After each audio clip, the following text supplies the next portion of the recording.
Assalamualaikum warahmatullahi wabarakatuh. Apa kabar teman-teman ya? Ketemu lagi hari ini bareng Nanang. Nah, hari ini saya mau menjelaskan bagaimana teknik dan skill untuk negosiasi gaji ya di perusahaan kamu, baik kamu itu eh, pindah ke perusahaan yang baru atau masih di perusahaan yang lama ya. Nah, tapi sebelum lanjut, buat kamu yang belum subscribe, ayo di subscribe dulu ya di channelnya Nanang, agar channel ini semakin berkembang dan menghadirkan konten-konten seputar dunia IT ya. Kamu bisa klik tombol subscribe dan bunyikan loncengnya di bawah video ini. Nah, untuk negosiasi gaji itu kita perlu teknik dan skill agar kita bisa mendapatkan gaji ya sesuai dengan yang diinginkan. Nah, ada beberapa teknik untuk negosiasi gaji, yang terlain di sini itu pertama itu survei dan angka, kemudian value dan percaya diri, kemudian waktu dan orang yang tepat, dan juga komponen gaji kamu harus tahu, dan juga ada satu prinsip yang disebut dengan prinsip 1, 3, 5. Nah, ini akan saya jelaskan satu persatu ya, bagaimana teknik ini bekerja. Nah, untuk mendapatkan gaji sesuai dengan keinginan, kamu harus tahu dulu berapa rata-rata gaji yang ditawarkan di industri yang kamu geluti saat ini. Dan juga kamu harus survei dulu berapa gaji misalkan untuk jabatan seorang network engineer. Kamu mesti tahu dulu ya. Nah, bagaimana caranya untuk mendapatkan angka untuk range gaji tertentu ini? Kamu bisa lihat di survei, misalkan salah satunya itu adalah Kelly Services ya, yang mengeluarkan salary survei untuk sebuah profesi di sebuah industri. Nah, kamu bisa lihat di video saya yang sebelumnya, yaitu berapa sih gaji buat orang IT di Indonesia ya. Di situ ada profesi misalkan engineer, kemudian sistem engineer, IT manager dan sebagainya. Di situ data ini juga saya dapatkan dari Kelly Services. Jadi kamu cek dulu berapa gaji yang kamu inginkan untuk profesi IT tertentu ya, supaya kamu dapat gambaran pada saat negosiasi gaji nantinya di perusahaan yang baru atau di perusahaan yang lama kalau kamu ingin naik gaji. Dan pada saat kamu melakukan negosiasi itu pastiin kamu ngasih satu angka tertentu, jangan kasih range. Jadi misalkan kamu pengen gajinya 9 juta, jangan kasih range antara 7 sampai 10 juta. Jadi pastiin kamu memasukkan angka yang pastinya. Itu teknik pertama. Jadi ketahui dulu berapa range gaji ya di industri tersebut ya. Dan pastiin kamu memberikan angka yang pasti. Nah, yang kedua itu adalah kamu pada saat negosiasi itu harus percaya diri bahwa kamu punya kemampuan yang lebih, dan itu dilihat dari value kamu. Jadi artinya kamu harus punya soft skill dan hard skill yang bisa kamu jual kepada employer supaya kamu bisa mendapatkan gaji yang kamu inginkan ya. Nah, kamu bisa baca buku, sebuah buku yang menarik yang namanya Outliers ya, itu dikarang oleh Malcolm Gladwell ya. Gimana kisah orang-orang yang sukses ya. Kemudian kamu bisa lihat di video saya sebelumnya, itu bukan cuma pilot yang punya 10.000 jam terbang ya.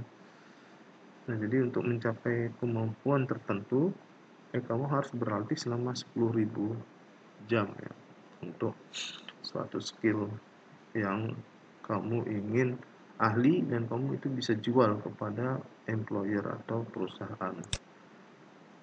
Nah, kemudian untuk membuat CV yang bisa menarik perhatian, nah itu kamu bisa lihat video saya yang sebelumnya, itu CV yang menjual itu bagaimana ya. Kemudian kamu juga bisa lihat video saya yang sebelumnya, bagaimana cara orang IT naik gaji 3 kali lipat hanya dalam waktu 2 tahun atau kurang. Nah, ini video-video ini bisa membantu kamu ya, bagaimana kamu bisa memiliki skill yang bisa kamu jual kepada perusahaan. Nah, yang berikutnya itu kalau mau negosiasi gaji itu cari waktu yang tepat. Ya, waktu yang tepat itu ya tentu saja pada saat ketemu dengan HRD-nya ya atau usernya di perusahaan-perusahaan yang baru. Dan kalau kamu di perusahaan yang lama, kamu harus tunggu waktu yang tepat ya. Yang waktu yang tepat itu adalah saat kamu berprestasi ya. Di situ kamu bisa minta naik gaji. Dan kamu juga harus ketemu orang yang tepat supaya orang yang tersebut itu bisa memperjuangkan gaji kamu ke perusahaan. Jadi misalkan orangnya itu adalah user atau department manager atau HRD-nya. Dan juga ketemu di tempat yang tepat ya. Jadi tempat yang tepat itu adalah pada saat kantor baru kamu interview ya, atau uh, sekarang ini juga ada interview misalkan diadakan di cafe atau di mall seperti itu. Jadi untuk menunjukkan suasana itu lebih informal ya, seperti itu. Itu juga pernah dialami oleh teman-teman saya ya. Jadi bisa di nggak harus di kantor ya, bisa juga di tempat umum yang lain ya. Tapi kamu harus lihat situasinya, jangan bising dan sebagainya seperti itu. Nah, yang berikutnya komponen gaji ya. Kamu juga harus bisa melakukan negosiasi karena gaji itu enggak terdiri dari satu komponen, banyak komponen yang menyusun gaji ini ya. Yang paling penting itu pertama itu adalah gaji pokok. Nah, ini gaji pokok ini kamu melembur atau kamu nggak masuk sekalipun ya karena sakit dan sebagainya, gaji pokok ini tetap dibayar oleh perusahaan gitu ya. Nah, nanti ada lagi misalkan ada uang makan ya, ada juga transport, kemudian ada uang lembur juga kalau kamu dia lembur di atas jam kerja, kemudian ada juga tunjangan hari raya ya, kemudian ada kesehatan misalkan BPJS, dan juga ada asuransi. Jadi nggak semua perusahaan menerapkan gaji yang all in. Jadi all in tuh ya di sana semua gitu ya. Nah, tapi ada juga perusahaan yang memecah-mecah gaji tersebut menjadi beberapa komponen seperti ini. Nah, kemudian komponen gaji yang lain itu adalah misalkan tunjangan pajak ya. Jadi gaji kamu itu bersih, nggak dipotong pajak lagi karena sudah ada tunjangan pajak misalkan. Kemudian ada bonus tahunan misalkan kalau perusahaan mencapai kinerja yang bagus atau mendapatkan keuntungan, nah kamu bisa dapat bonus, atau kamu bisa juga dapat bonus karena performance kamu yang bagus misalkan sebagai seorang sales.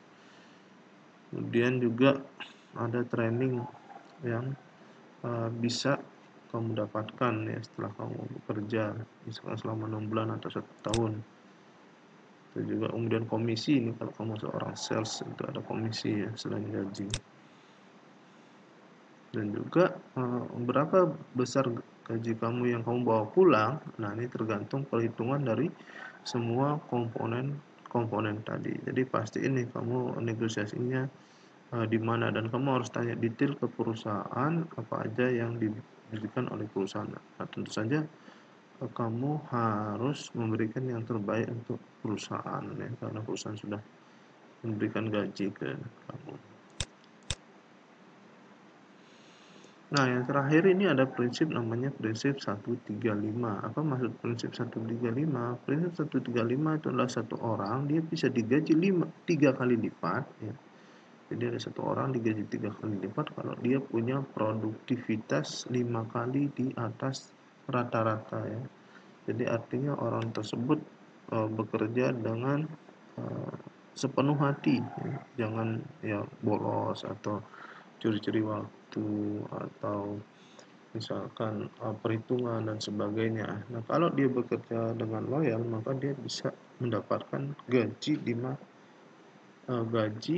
3 kali lipat ya, baik itu di perusahaan lama ataupun dengan pindah ke perusahaan yang baru, dia bisa naik gaji 5 kali lipat. Nah, tentu saja kita harus punya value tadi ya, seperti itu. Nah, kamu bisa lihat video saya sebelumnya itu kiat sukses di dunia teknologi informasi.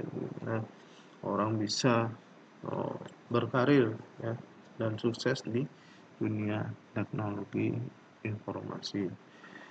Nah, mungkin itu dulu pertemuan kita hari ini, bagaimana skill dan teknik untuk melakukan negosiasi gaji ya sesuai dengan yang diharapkan. Nah, buat kamu yang udah nonton video ini, kamu bisa kasih like, kemudian komen kamu, saya tunggu ya, dan juga share video ini ke teman-teman kamu biar mereka juga belajar apa yang kamu tahu. Dan pasti ini kamu subscribe di channel ini dan bunyikan belnya supaya begitu ada video baru dari saya, kamu langsung akan dapatkan informasinya. Oke, terima kasih. Sampai jumpa kembali. Assalamualaikum warahmatullahi wabarakatuh.